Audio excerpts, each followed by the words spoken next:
Ja, det är ju första gången då som vi gör det här, men zinket har ju verkligen smält fint där. Och här med. Men jag tänker jag lägger lite RTV-silikon här. Så får det ligga och torka över natten innan jag sätter ihop den här motorn. Så ska vi se att det blir bra.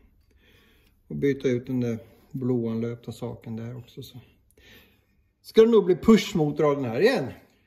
Den här är det som jag använder då. Jag har lagt silikon här nu så kommer det där torka. Så blir det nog bra sen.